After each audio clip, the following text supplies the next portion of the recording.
अस्सलाम वालेकुम। Scene Vista में मैं आपको खुशामदीद कहती हूँ। मैं हाजिर हुई हूँ एक नई कहानी के साथ। तो शुरू करते हैं आज की कहानी। कहानी की शुरुआत होती है साल 1965 में। अमेरिका के अंदर चल रही सिविल वॉर अब अपने आखिरी समय पर थी। अभी हम एक कैप्टन को देखते हैं जिसके हाथ में एक सोने का सिक्का है। वो इस तरह के सिक्कों से भरे हुए कई बक्से एक जहाज के अंदर लोड करवा रहा था। इन बक्सों के ऊपर CSA लिखा था। अभी अचानक ही उनके ऊपर हमला हो गया, लेकिन कैप्टन ने जल्दी से जहाज को पानी में उतारा और सारे इंजन बंद कर दिए ताकि अंधेरे में उसके जहाज का किसी को पता न चले। और हुआ भी कुछ ऐसा ही, वो दुश्मनों से बचकर निकल गए। अब कहानी आज के समय में पहुंची जब WHO की एक वैन में डॉक्टर सोफिया बैठी थी। ये वैन अभी अफ्रीका के लास वेगास शहर में है। इस शहर में एक बीमारी तेजी से फैलने लगी है। एक नए मरीज की जांच करने पर पता चला कि उसे भी वही बीमारी है जिसके बारे में अभी वो कुछ भी समझ नहीं पाए हैं। मरीज की मां ने बताया कि कुछ दिन पहले ही अपने पिता के साथ माली देश गया था और वहां से लौटने पर इसकी ये हालत हुई है। सोफिया ने मरीज को गाड़ी में बैठाया और अपने सीनियर से बात की कि अब इसे भी मिला लो तो टोटल 6 लोग हो चुके हैं। हमें जल्दी से WHO को ये फाइल्स देनी चाहिए।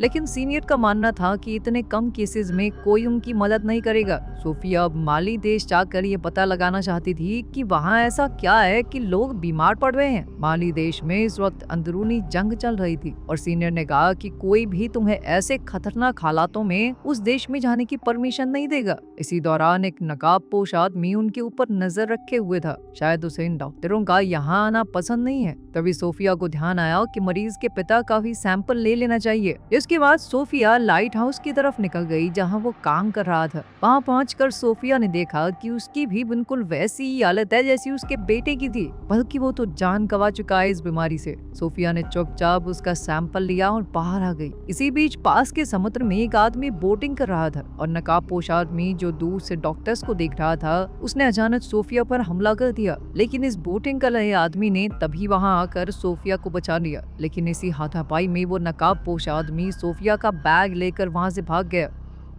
जब सोफिया की आंख खुली तो वो नोमा नाम के एक जहाज पर थी जो समुद्र में खजाना ढूंढने वालों का एक जहाज है। बाहर वही आदमी था जिसने सोफिया की जान बचाई थी। यह आदमी समुद्र में ढूंढी हुई एक कीमती मूर्ति लेकर बाहर निकला। ये लोग दरअसल ढूंढना तो उसी CSA वाले जहाज को चाहते हैं, लेकिन आज तक उसका कोई सुराग ही नहीं लग पाया। तभी अल्मोरा जो कि इस जहाज का मालिक है वहां आया। जिस आदमी ने सोफिया को बचाया उसका नाम डग है। अल्मोरा ने डग से कहा कि जो खजाना हमने ढूंढा है उसे रात को होने वाली म्यूजियम पार्टी में डिस्प्ले पर लगाना है, इसलिए जल्दी से साफ करवाओ उसे। जिसके बाद डग एक नाइजीरियन डीलर से बात करने गया। पार्टी में उस बेशकीमती मूर्ति को सबके सामने दिखाया गया। यह असल में एक अफ्रीकन राजा की कबर है जिसकी कीमत हजारों करोड़ रुपए होगी। डग जल्दी से उस डीलर के पास पहुंचा और वहां उसने डग को एक सिक्का दिखाया जिस पर CSA लिखा हुआ था। डग ने तुरंत ये सिक्का लिया और कहा कि ये तो बरसों से मेरा सपना है। आज तक किसी को नहीं पता चला कि वो जहाज कहाँ गायब हो गया।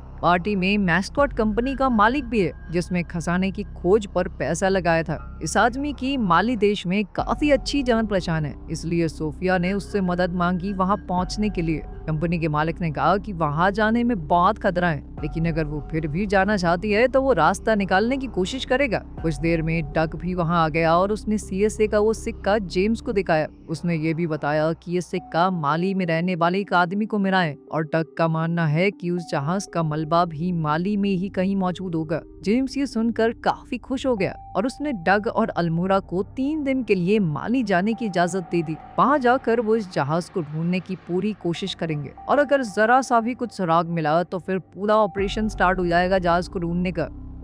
अगले दिन जब ये लोग पोर्ट पर पहुंचे तो वहां सोफिया और डॉक्टर जैक पहले ही बैठे थे। सोफिया ने डग को बताया कि जेम्स ने कहा है कि मैं और डॉक्टर जैक भी तुम्हारे साथ जा सकते हैं माली। और फिर ये 5 लोग माली की तरफ निकल गए। रात को खाना खाते हुए डग ने सोफिया को सिक्के के बारे में बताया और ये भी कि इस जहाज को ढूंढना डग का बचपन का सपना है। माली पहुंचते ही सोफिया और जैक अपने रास्ते निकल गए और डग और बाकी लोग उस आदमी के घर पहुंचे जिसे सिक्का मिला था। उसके घर जाकर पता चला कि वो आदमी मर चुका है। उस जहाज तक पहुंचने का उसका रास्ता फिर से बंद हो गया था। तभी डग को वहाँ एक मस्जिद दिखाई थी। ये तीनों वहाँ जाकर एक आदमी से मिले। अक्सर ऐसी धार्मिक जगहों पर पुराने रिकॉर्ड्स दर्ज रहते हैं। डग के पूछने पर वहाँ एक आदमी ने पुराने रिकॉर्ड्स में देखा। तब पता चला कि सालों पहले वहाँ के पोर्ट में एक जहाज आया था, लेकिन उस जहाज में कोई भी जिंदा नहीं बचा था और पानी का बहाव इतना तेज था कि वो जहाज बहकर आगे की तरफ चला गया। ये जानकारी डग के काफी काम आने वाली थी। वो तुरंत जाकर जेम्स से मिला और उसे सब कुछ बताया। बिना देर किए ये लोग जाव शहर, जो कि यहाँ से थोड़ा आगे है, उसकी ओर बढ़ने लगे। रास्ते में इन लोगों को अपनी बोट के एक हिस्से में कुछ मिला।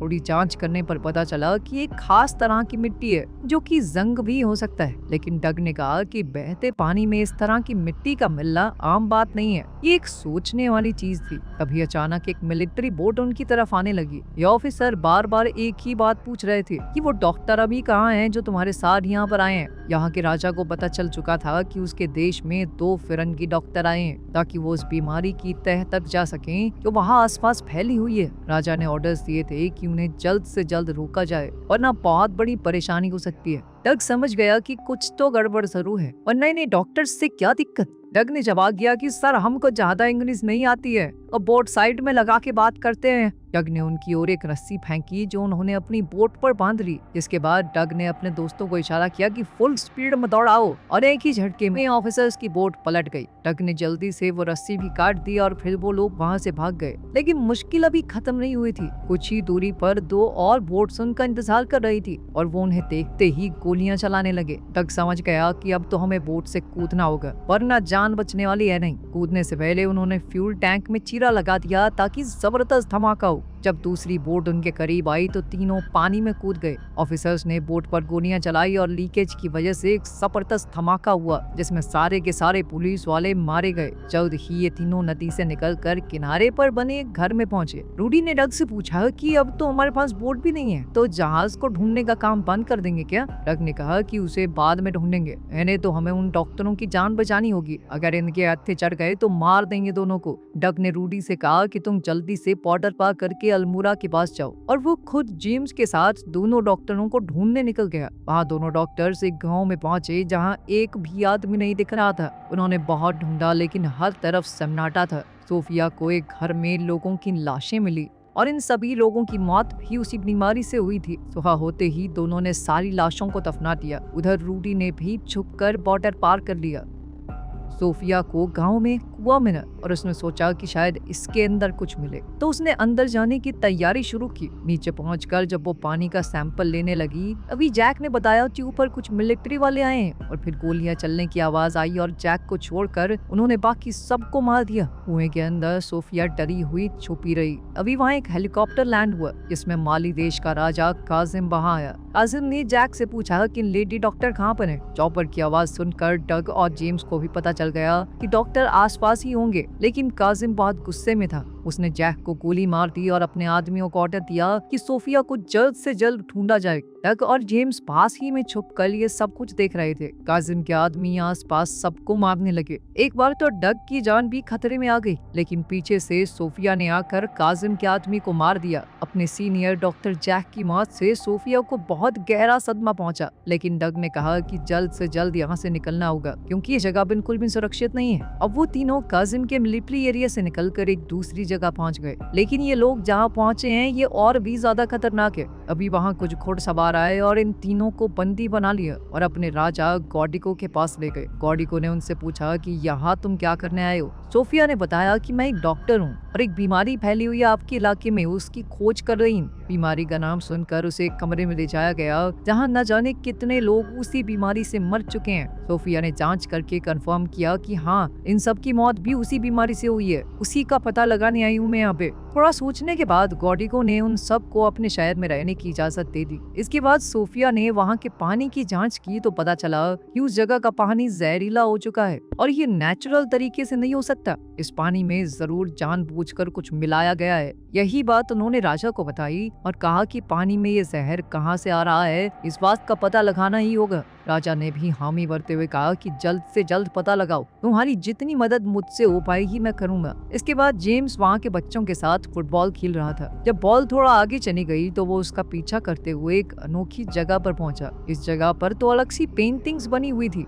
और ताज्जुब की बात यह है कि इन पेंटिंग्स में उस जहाज का जिक्र है जिसे वो ढूंढते हुए यहाँ पर आए हैं। पता चला कि वो यहीं पर किसी सूखे रेगिस्तान में दबा हुआ है। सोफिया और डग भी वहाँ इसे देखने पहुँचे। डग ने बताया कि आज से 200 साल पहले इस जगह पर एक नदी थी, लेकिन आज वो नदी सूख चुकी है। अब वो तीनों ही नदी को ढूंढने की तैयारी में लग गए। अभी वो लोग इस नदी को ढूंढने का प्लान बना ही रहे थे कि तभी उन्हें इस पेंटिंग में एक किला दिखाई दिया। मतलब इस नदी के आसपास कोई किला भी था। और टग का मानना है कि हो सकता है जो पानी इस गांव में आ रहा है, जहरीला पानी, वो उसी नदी का हो। नदी पूरी तरह से सूखी ना हो, उसका पानी नीचे ही नीचे चल रहा हो। अब इन तीनों ने नदी की तरफ बढ़ने का सफर शुरू किया, उस रास्ते पर जहां 200 साल पहले नदी हुआ करती थी। जल्द ही उन्हें वो किला भी दिख गया। इस किले पर चढ़ने के बाद उन्हें एक सोलर प्लांट दिखाई दिया जो कि मैस्कॉट कंपनी का है। लेकिन ऐसी सुनसान जगह पर एक सोलर प्लांट के होने का कोई मतलब समझ नहीं आया। डग को कुछ दूरी पर एक प्लेन दिखाई दी। ये लोग धीरे धीरे प्लेन की तरफ बढ़े और चालाकी से प्लेन के अंदर घुस गए। वहीं रूडी अब अल्मोड़ा के पास पहुंच चुका था। रूडी को अपने कपड़ों पर वैसे ही लाल जंग का सैंपल मिला जो उन्हें माली में अपनी बोट पर मिला था।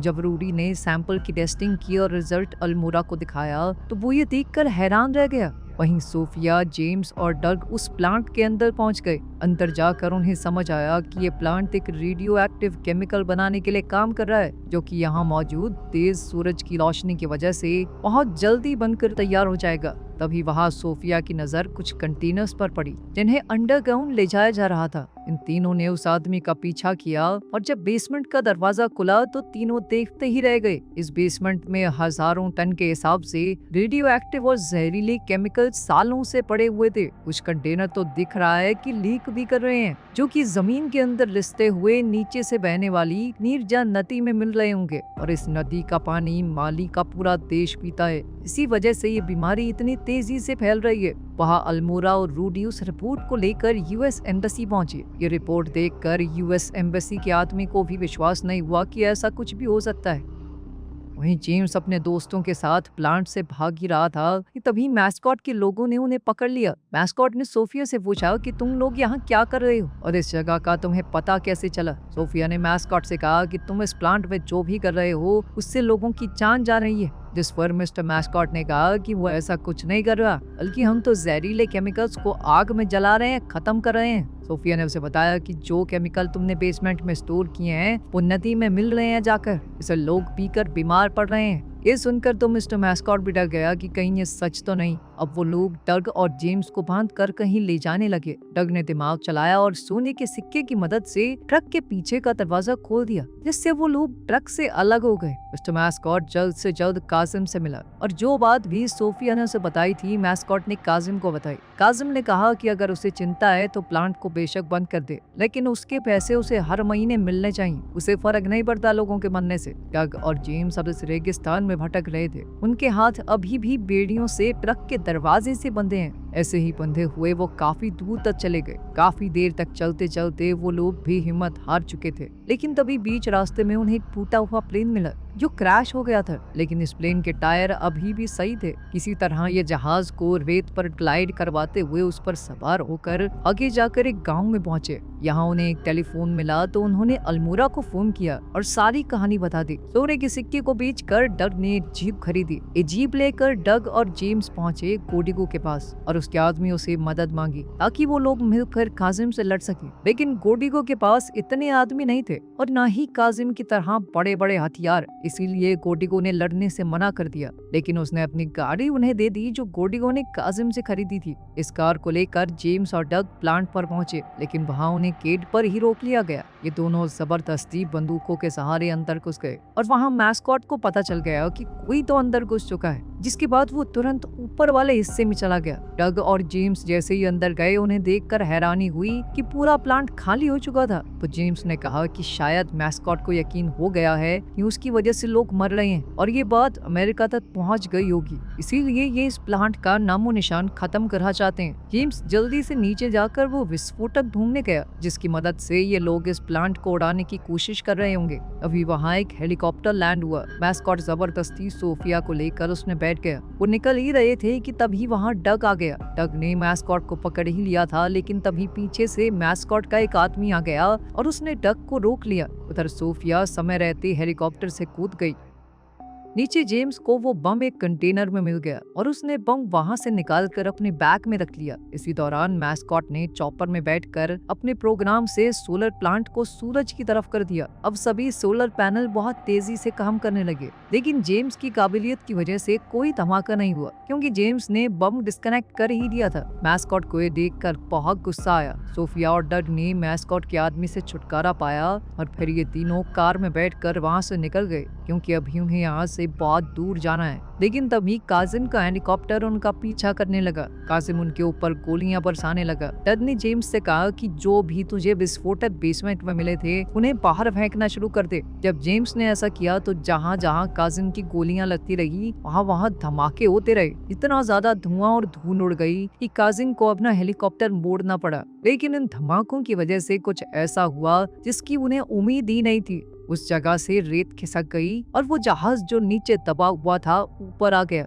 जहाज को देखते ही तीनों उसके अंदर छुप गए, लेकिन काजिम को पता चल गया और वो एक बार फिर से जहाज पर गोलियां चलाने लगा। काजिम के बहुत से लोग वहां पर आ गए और उन्हें चारों तरफ से घेर लिया। जहाज पर हो रहे हमलों से जहाज के अंदर मौजूद कंटेनर्स खुल गए और उनसे सोने के सिक्के बाहर गिरने लगे। ये देखकर डग को यकीन नहीं हुआ कि ये सिक्के अभी भी सही सलामत हैं। अभी इन लोगों को जहाज के अंदर एक पुरानी तोप मिली जो अभी भी काफी अच्छी हालत में थी। अब वो लोग इस तोप को चलाने की तैयारी में लग गए। जैसे ही काजिम का हेलीकॉप्टर उनके निशाने पर आया उन्होंने तोप चला दी। हेलीकॉप्टर में जबरदस्त धमाका हुआ जिसमें काजिम मारा गया, जिसके बाद काजिम की पूरी फौज ने सरेंडर भी कर दिया। ये तीनों बाहर आकर पूरी तरह चौंक गए कि इतनी बड़ी फौज ने हमारे आगे सरेंडर क्यों किया। लेकिन तभी उन्होंने पीछे मुड़कर देखा कि गोडिगो के आदमी उन्हें हर तरफ से घेर कर खड़े थे। उधर अमेरिका में एक अंडरकवर एजेंट जो कि ये सारी हरकत जान चुका था, उसने जानबूझकर मैस्कॉट की ड्रिंक में वही जहर मिला दिया